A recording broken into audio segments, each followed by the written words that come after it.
요즘 우리는 알고리즘의 시대를 살고 있습니다. 알고리즘이란 입력된 정보를 바탕으로 결과를 만들어내는 사고 방식이나 처리 방식을 의미하는데요. 쉽게 얘기하면 유튜브는 우리가 무엇을 보는지 기억을 합니다. 인스타그램, 페이스북, 틱톡 같은 SNS들은요, 우리가 어떤 류의 게시물에 오래 머무는지 기억합니다. 넷플릭스도 우리가 어떤 드라마나 영화를 보는지 선택해서 보는지 잘 기억합니다. 온라인 쇼핑몰, 포털 사이트, 우리가 어떤 상품을 또 무엇을 검색했는지 다 기억합니다. 이 모든 기억들을 바탕으로 알고리즘이 생기고요. 다시 그 안에 들어갈 때마다 비슷한 콘텐츠들을 계속해서 뜨게 만드는 것인데요. 정치적인 이슈들을 봐왔다면 정치에 관한 것들이 계속 뜨게 되겠고요. 축구나 월드컵, 운동에 대한 것들을 봐왔다면 그것들에 관련된 내용들이 계속 뜨겠습니다. 건강에 관한 정보들을 봐왔다면 건강에 관한 내용들이, 다이어트에 관한 내용들을 봐왔다면 다이어트에 관련된 것들이, 경제에 관한 것들을 봐왔다면 경제에 관한 것들이, 주식에 관한 것들을 봐왔다면 주식에 관한 것들이 계속해서 뜨겠지요. 또 온라인 쇼핑몰에서 제품을 검색하거나 포털 사이트에서 항공기 가격을 조회하기라도 하면 며칠 동안 그것에 대한 광고가 어디를 가도 따라 붙습니다. 왜 이럴까요? 왜 이렇게 되는 것일까요? 바로 알고리즘 때문입니다. 알고리즘은 우리의 관심을 따라 입력된 정보들을 바탕으로 만들어져서 우리의 생활 패턴들을 인식하고요. 우리가 무엇을 좋아하는지도 분석해서 우리가 계속해서 그것을 보게 만듭니다. 처음에는 우리가 알고리즘을 사용하는 것 같지만 가만히 보면 알고리즘이 우리를 사용해서요, 우리를 통해서 상업적으로 이득을 보는 것도 있습니다. 알고리즘이 나쁜 것은 아닙니다. 우리가 원하는 정보를 빠르게 찾도록 도와주니 시간 절약도 되고 효율성도 높아지지요. 우리 각자의 관심사나 생활 패턴을 분석해서 각 사람에게 맞는 맞춤형 정보를 제공하니 정말 편리하기도 하고요. 수많은 선택지 중에 무엇을 선택해야 할지 고민하는 시간도 덜어주니 여러 가지 면에서 유용하겠습니다. 근데요, 문제가 되는 것이 하나 있는데요. 그게 뭐냐 하면 바로 알고리즘 편향입니다. 무슨 말인가 하면요, 알고리즘이 사람들에게 편향된 사고방식을 가지게 만든다는 것인데요. 예를 들어서 사회적인 편견을 가지고 있는 사람에게 더 편견을 가지게 만들고요. 특정 성별이나 특정 나라에 대한 혐오나 차별이나 어떤 감정을 가지고 있는 사람에게 더 심한 혐오와 차별과 그 감정을 가지게끔 만드는 것, 이게 바로 알고리즘 편향입니다. 어떻게 그렇게 되냐고요? 한번 생각해 보십시오. 사회적인 편견을 가지고 있는 사람의 패턴을 알고 있는 알고리즘은 어떤 것만 보여줄까요? 그 사람에게 그런 편견을 가지게 만드는 케이스들을 더 많이 보여주겠지요. 실제로는 전체적인 사례가 많지 않음에도 불구하고 몇 가지 사례만 끄집어내서 계속해서 보여주기만 하더라도 이 편견을 가지고 있는 사람에게는 그게 뭘까요? 어떻게 될까요? 일반화가 되어집니다. 편견이 아니라 기정사실이 되어집니다. 아예 편견이 없던 사람들조차도 그 알고리즘에 들어오게 되면요, 편견과 혐오를 가질 수밖에 없게 되는 것입니다. 저 사람들 맨날 저래. 항상 말썽이야. 우리나라 남자들은 이게 문제야. 우리나라 여자들은 이게 문제야. 이 사람들 다 그쪽 사람들이지? 안 봐도 뻔해. 이렇게 편향된 사고방식을, 그리고 혐오를 가지게 만드는 것입니다. 이게요, 사회적으로 큰 문제와 갈등을 일으키기도 하는데요. 남녀 간의 갈등 심화, 사회적인 양극화 심화, 또 세대별 양극화 심화, 갈등 심화, 정치적 양극화 심화, 이런 문제들을 만들어냅니다. 사회가 계속해서 갈라지겠지요. 갈등이 일어나겠지요. 또 우리나라 정부가 지자체들과 함께 결혼율, 출산율을 높이기 위해 여러 가지 정책을 추진하고 있지요. 왜냐하면 우리나라가 출산율이 세계 최하위거든요. 저출산으로 지구에서 가장 먼저 소멸하게 될 나라가 우리나라 대한민국이랍니다. 왜 이렇게 결혼율, 출산율이 낮은 걸까요? 그것도요, 젊은 층에 형성된 알고리즘 때문입니다. 한번 생각해 보십시오. 보여지는 게 다 가정의 문제, 부부 간의 문제, 자식 간의 문제, 자식을 키우는데 드는 비용, 교육을 시키는데 드는 비용, 이런 문제들이 알고리즘에 들어와 있는 사람이요, 결혼에 대한 긍정적인 생각을 가질 수 있을까요? 현실을 외면한 채 서로에 대한 사랑만으로 결혼을 할 수 있을까요? 또 아이를 갖는 것에 긍정적일 수 있을까요?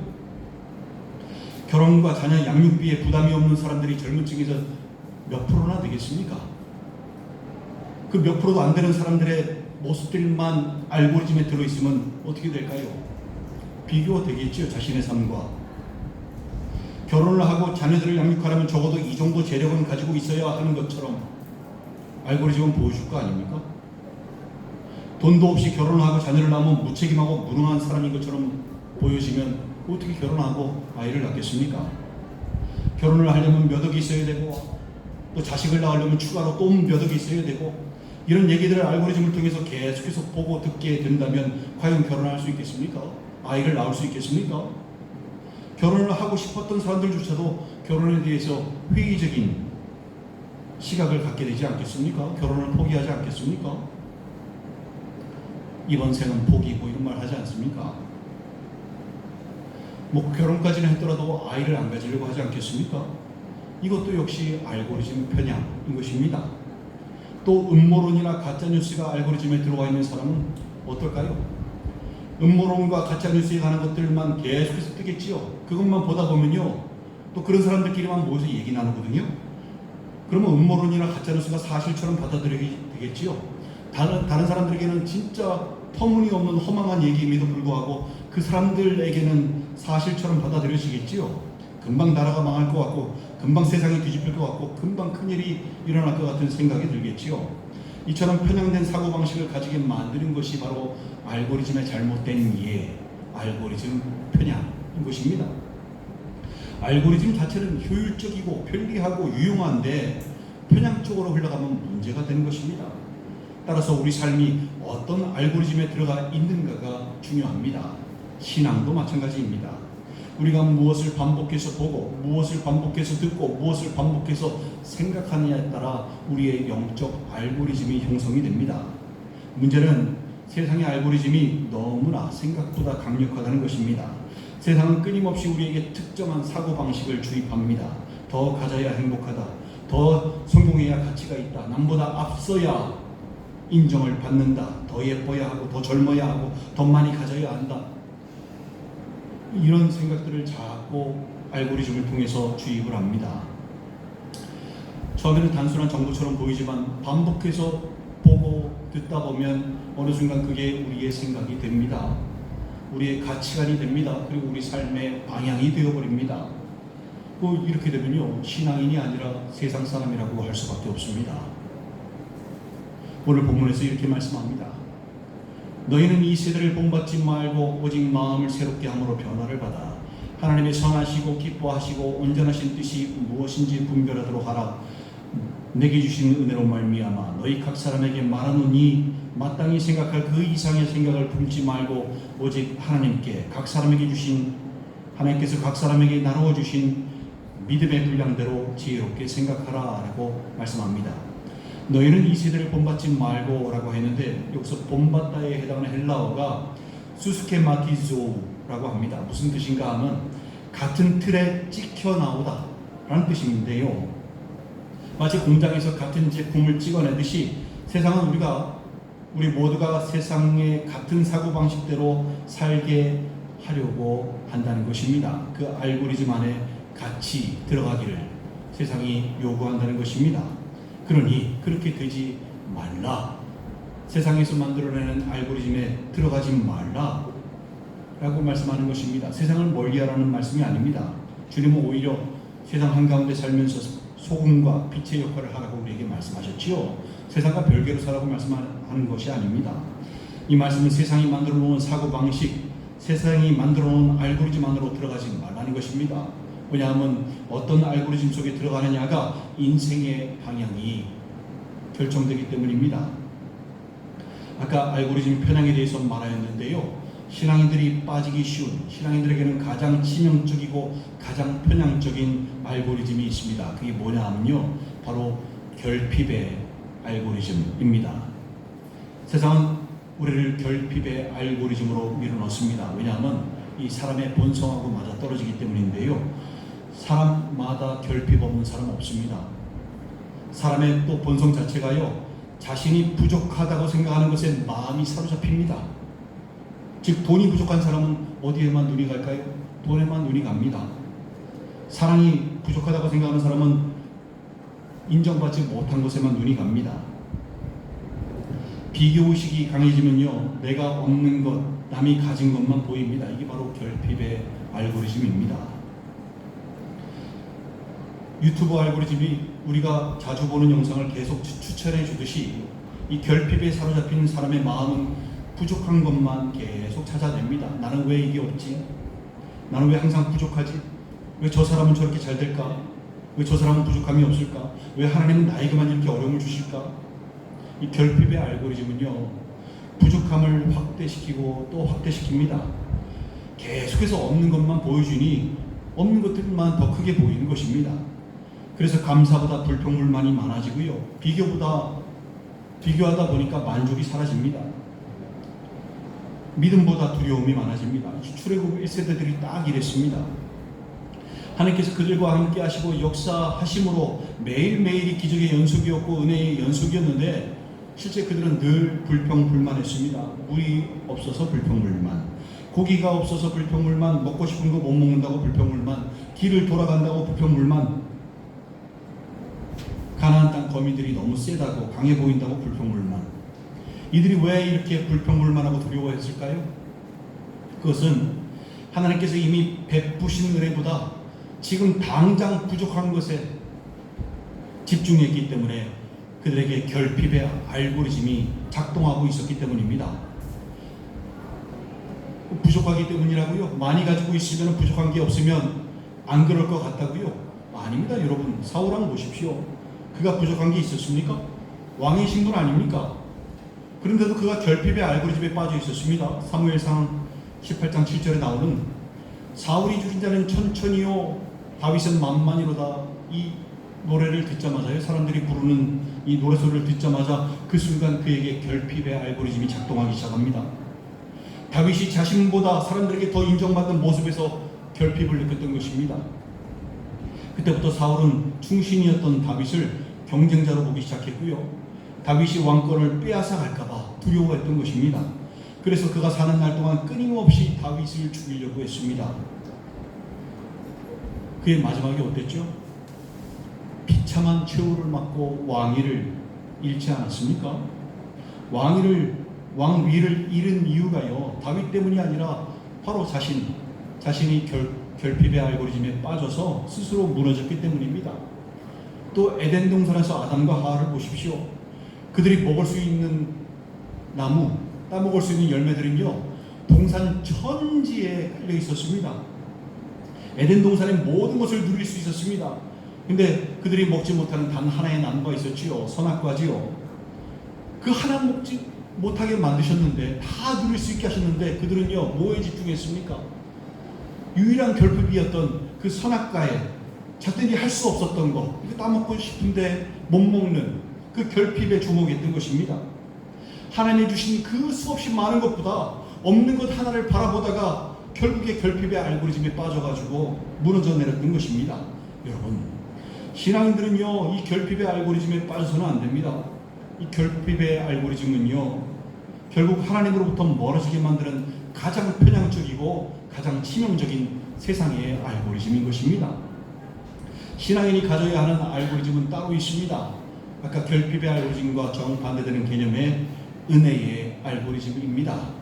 바로 오늘 말씀 제목이기도 한데요, 결핍의 알고리즘이 무엇이 없는지에 집중하는 알고리즘이라면, 은혜의 알고리즘은 이미 하나님께 받은 것, 그리고 지금도 받고 있는 것에 집중하는, 그 하나님의 은혜에 집중하는 알고리즘입니다. 결핍의 알고리즘은 부족함을 확대하지만 은혜의 알고리즘은 하나님의 신실하심과 은혜를 확대합니다. 결핍의 알고리즘은 불안과 두려움을 만들지만 은혜의 알고리즘은 평안을 만듭니다. 결핍의 알고리즘은 비교하게 만들지만 은혜의 알고리즘은 감사하게 만듭니다. 다윗을 보십시오. 사울에게 쫓기는 도망자 신세였지요. 광야에서 목숨을 부지하기도 힘든 처지였음에도 불구하고 상황만 보면 결핍투성이었거든요. 근데 그가 뭐라고 고백하는지 보십시오. 시편 23편 5절에서 내 잔이 넘치나이다 라고 고백하지 않습니까? 그는 자신의 잔이 넘칠 정도로 부어주시는 하나님의 은혜에 감사하고 있지 않습니까? 바로 그의 시선이 어디를 향하고 있었습니까? 하나님의 은혜에 향하고 있었던 것입니다. 은혜의 알고리즘은 현실을 부정하는 것이 아니라 현실보다 크신 하나님을 바라보는 것입니다. 신앙인의 알고리즘이 바로 이 은혜인 것입니다.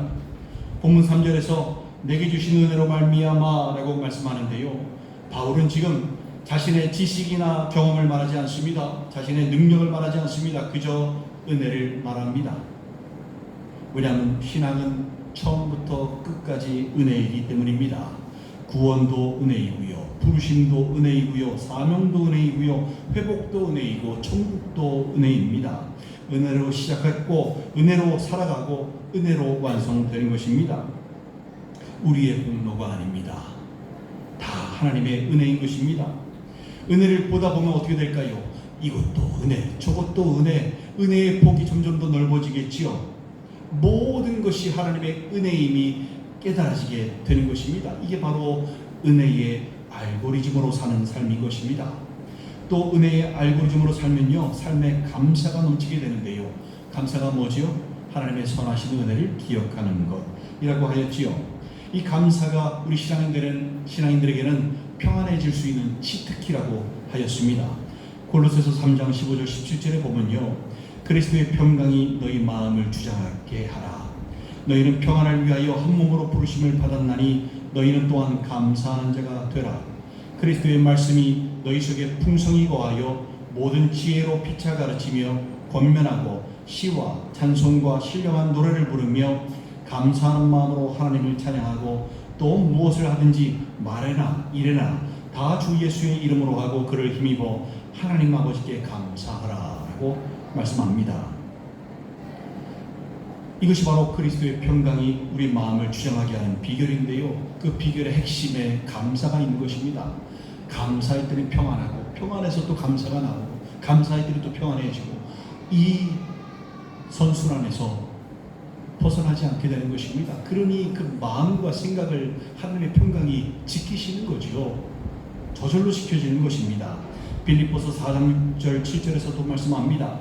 아무것도 염려하지 말고 다만 모든 일에 기도와 간구로 너희 구할 것을 감사함으로 하나님께 아뢰라. 그리하면 모든 지각이 뛰어난 하나님의 평강이 그리스도 예수 안에서 너희 마음과 생각을 지키시리라. 모든 지각이 뛰어나신 하나님의 평강이 그리스도 예수 안에서 감사함으로 구하는 우리 모두의 마음과 생각을 지키신다고 말씀하지 않습니까? 또 시편 50편 23절에서 감사로 제사를 드리는 자가 나를 영화롭게 하나니 그의 행위를 옳게 하는 자에게 내가 하나님의 구원을 보이리라 라고 말씀합니다.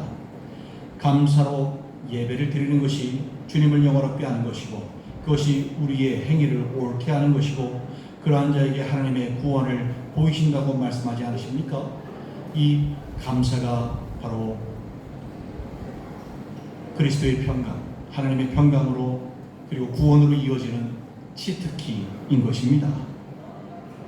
따라서 우리는 결핍의 알고리즘에서 벗어나 은혜의 알고리즘으로 빨리 갈아타야 합니다.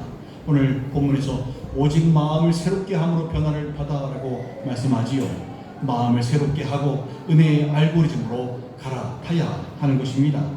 또 오늘 본문 3절에서 마땅히 생각할 그 이상의 생각을 품지 말고 오직 하나님께서 각 사람에게 나누어 주신 믿음의 분량대로 지혜롭게 생각하라 라고 말씀하는데요. 마땅히 생각할 것은 뭐고 그 이상의 생각은 뭘까요? 여기서 마땅히 생각해야 하는 것은요, 하나님의 은혜이겠고요. 그 이상의 것은 생각하지 말라고 품지 말라고 말씀하는데 그 이상의 것은 바로 자신에 대한 생각인데요. 그러니까 하나님의 은혜를 생각하고 그 외에 자신에 대한 생각을 품지 말라라는 것입니다.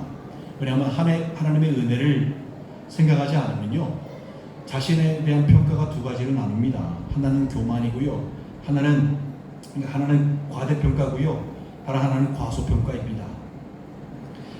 은혜의 알고리즘에 사는 사람은 자신을 과대평가하지도 과소평가하지도 않습니다. 자신을 과대평가하는 사람은요, 내가 잘해서 여기까지 왔다라고 교만하게 생각하지요. 또 자신을 과소평가하는 사람은요, 나는 잘 될 수가 없어.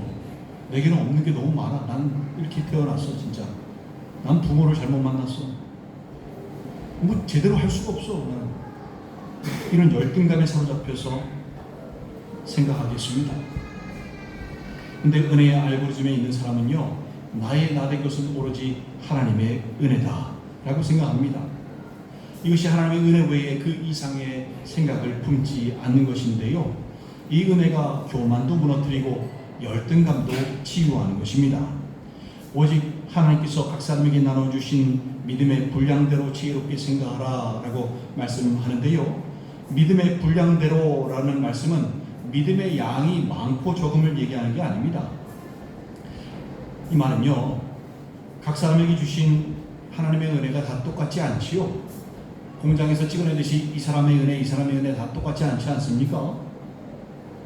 세상의 알고리즘은 공장에서 똑같은 제품을 생산해내는 것처럼 동일하지만 주님의 은혜는 사람마다, 각 사람마다 다릅니다. 그러니까 각자에게 주신 그 하나님의 은혜를 발견하고 그 은혜를 기억하고 즉 감사하고 각자 그 은혜의 알고리즘 안에서 살라라는 말씀인 것입니다. 여러분, 우리가요, 은혜의 알고리즘에서 벗어나면 우리의 신앙은 율법이 될 수밖에 없습니다. 사람들이 신앙생활을 하다가 지치는 이유가 뭔지 아십니까? 주의 일을 한다고 하는데도 행복하지 않고, 봉사를 하는데도 기쁨이 없고, 기도를 하는데도 참 부담스럽고. 왜 그럴까요? 왜 그렇게 될까요? 그거는요, 은혜가 사라지고 의무만 남았기 때문입니다. 신앙생활에서 가장 위험한 순간이 뭔지 아십니까? 죄를 지을 때 아닙니다. 바로 은혜의 알고리즘에서 벗어날 때가 가장 위험한 때인 것입니다. 탕자의 비유에서 첫째 아들의 경우를 생각해 보십시오. 그는 집을 떠난 적 없지요. 아버지의 재산을 낭비하지도 않았습니다. 근데요, 그의 문제가 뭔지 아십니까? 그가 아버지의 은혜를 잊어버렸다는 것입니다. 그에게 아버지는 사랑의 대상이 아니라 뭡니까? 평가자, 점수를 주는 사람이었습니다. 그래서 그가 한 말 가만히 보세요. 내가 여러 해 동안 아버지를 섬겼는데 나에게는 아무런 보상이 없고 저 후레자식 같은 둘째 자식한테 저런 은혜를 주시다니, 이게 그의 불평불만 아닙니까? 뭐가 잘못된지 아십니까? 그가 바로 아버지의 은혜를 잃어버렸던 것입니다. 은혜를 잃어버리면 신앙은 점수 따기가 되는 것입니다. 아버지가 그를 사랑함에도 불구하고 그는 그것을 느끼지를 못해요. 그냥 아버지는 나에게 점수를 매기는 사람, 그래서 재산을 나에게 물려주는 사람, 의무만 남았던 것입니다. 신앙인을 잃으면 안 됩니다. 은혜를 신앙인이 잃어버리면요, 그 신앙은 점수 따기가 됩니다. 기도도 점수 따기, 헌신도 점수 따기, 예배도 점수 따기. 나 예배 잘 들었으니까 하나님 이거 해주세요. 나 기도 잘했지, 아침에도 저녁에도 기도하니까, 나 새벽 예배 들었으니까 나 이거 해주세요. 이 점수 따기가 되는 겁니다. 기쁨이 있겠습니까? 아니요. 노동만 남습니다. 의무만 남습니다. 다 점수 따기거든요. 하지만 은혜를 아는 사람은 다릅니다. 예배를 드리는 이유, 봉사를 하는 이유, 헌신을 하는 이유 다 다릅니다. 점수 잘 받기 위해서 아닙니다. 이미 주님께 받은 사랑이 너무 크기 때문입니다. 그리고 그 사랑을 지금도 받고 있고 지금도 느끼고 있기 때문에 그 사랑에 감동해서 그냥 신앙생활을 하고 있는 것입니다. 그 신앙에, 그 사랑에 감동하여 그냥 주의 일을 하는 것입니다. 그 이상도 그 이하도 아닌 겁니다. 내 생각이 그 안에 들어가지는 않습니다. 내가 잘해서, 내가 못나서 이런 게 아닙니다. 그냥 다 하나님의 은혜인 겁니다. 나를 너무나 사랑하시는 하나님의 은혜, 나를 붙드시는 하나님의 은혜. 여러분, 은혜의 알고리즘에 사는 신앙인들 되시기 바랍니다. 사랑하는 지체 여러분, 여러분은 지금 어떤 알고리즘에 살고 계십니까? 결핍의 알고리즘이십니까? 아니면 은혜의 알고리즘이십니까?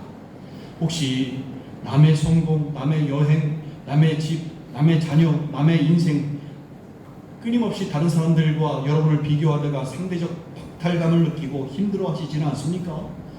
이제 그만 결핍을 묵상하시기 바랍니다. 마음을 새롭게 하심으로 변화를 받아 하나님의 선하시고 기뻐하시고 온전하신 뜻이 무엇인지 분별하시기 바랍니다. 가장 편향된 알고리즘인 결핍의 알고리즘에서 빠져나와 은혜의 알고리즘으로 빨리 갈아타시기 바랍니다. 결핍을 바라보면 불평불만만 나오고요, 광야만 보이고요, 두려움만 쌓입니다. 자꾸 주님과 멀어지고 신앙생활은 율법생활, 의무생활, 노동생활이 될 뿐입니다. 반대로 은혜를 생각하면 하나님께 받은 사랑을 느끼고 거기에 감동하면 어떻게 될까요? 감사가 나오고요, 광야가 보이는 게 아니라 광야 한가운데 함께 하시는 주님이 보입니다. 그리고 평강하고 평강하도록 붙드시는 주님의 은혜를 체험하게 되는 것입니다. 여러분, 은혜를 잃어버리면 부족한 것만 보이고요, 은혜를 기억하면 이미 받은 것들이, 지금도 받고 있는 것들이 보입니다. 구원의 은혜, 십자가의 은혜를 기억하시기 바랍니다. 오늘까지 여러분을 인도하시고 붙들으신 은혜를 기억하시기 바랍니다. 지금도 함께 하시는 임마누엘의 은혜를 기억하시기 바랍니다. 지금도 여러분을 끝까지 포기하지 않으시고 붙드시는, 기다리시는 주님의 은혜를, 주님의 사랑을 느껴보시기 바랍니다. 은혜의 알고리즘 안에서 결핍이 아니라 넘치는 만족을 누리시고 모든 상황 속에서 주님과 함께 하심으로 주님 주시는 평강을 맛보며 구원을 누리시는 여러분들 되시기를 주님의 이름으로 간절히 축원드립니다. 함께 기도하시겠습니다. 여러분, 이 시간 여러분 자신을 한번 되돌아보셨으면 좋겠어요. 여러분은 어떤 알고리즘 안에 살고 있는지, 신앙생활을 하면서도 여러분의 초점은 결핍에 맞춰져 있는 것은 아닌지, 그래서 남들처럼 해야 되고, 남들처럼 누려야 되고, 남들처럼 예뻐야 되고, 남들처럼 갖추고 살아야 되고, 혹시 이런 결핍의 알고리즘 안에 살고 계신 것은 아닙니까? 여러분, 안 됩니다. 큰일 납니다. 점점 주님과 멀어질 수밖에 없습니다. 탕자의 비유에서 첫째 아들밖에 못 됩니다. 은혜는 없고 의무만 남은 신앙생활을 노동생활로 하는, 형식적인 신앙생활을 하는 무늬만 신앙인, 경건의 내용은 없고 경건의 모습만 있는 가짜 신앙인들밖에 안 됩니다. 여러분, 은혜의 알고리즘 안에 들어오시기 바랍니다. 주님께서 생명 바쳐 여러분을 건지셨습니다. 지금도 너무나 사랑하셔서 여러분을 포기하지 않으십니다. 끊임없이 방황하고 갈등하며 왔다 갔다 흔들리고 요동하는데, 그럼에도 불구하고 주님은 손 내밀어 주십니다. 함께 가자고 하십니다. 여러분, 이제 그만 흔들리시기 바랍니다.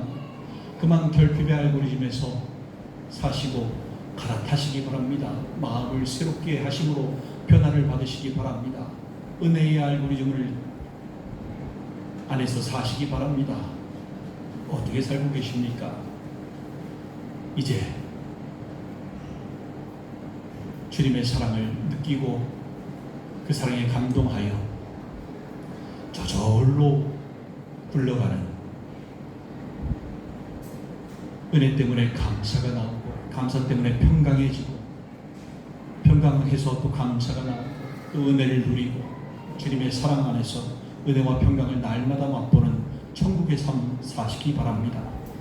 지나간 시간들 회개하며 다시 주님 앞에 겸손한 마음으로 나아가시도록 하겠습니다. 함께 기도하시겠습니다.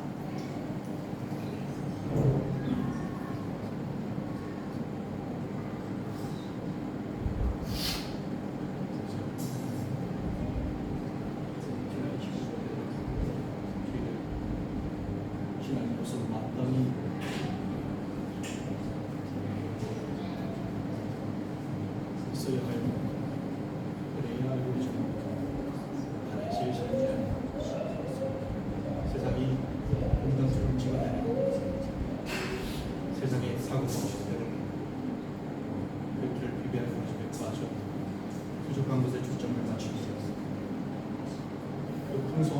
예수도 결핍의 알고리즘에 빠졌던 사울 왕처럼 또 그 풍성한 중에 선악과를 따먹었던 결핍의 알고리즘에 빠졌던 아담과 하와처럼 살지 않게 하여 주시고 다윗처럼 결핍의 상태임에도 불구하고 부족함도 투성인 도망자의 신생임에도 불구하고 하나님의 은혜에 감사하여서 내 잔이 넘치나이다 고백을 하였던 다윗의 삶처럼 이렇게 하나님의 은혜에 감동해서 사는 삶, 은혜의 알고리즘 안에서 사는 삶, 신앙인의 삶 살게 하여 주시옵소서.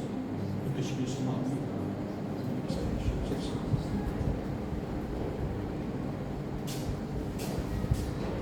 아버지 하나님, 이제 저희들 은혜의 알고리즘 안에서 은혜로 살게 하여 주시옵소서. 은혜로 인해 감사가 끊이지 않으며 감사 때문에 날마다 평강하며 구원을 맛보고 또 천국을 누리는 귀한 삶 살게 하여 주시옵소서. 한 사람 한 사람 주님 손에 의탁하오니 붙잡아 주시옵고 이 모든 말씀을 우리 구주 예수 그리스도 이름으로 축복하며 기도 올리옵나이다.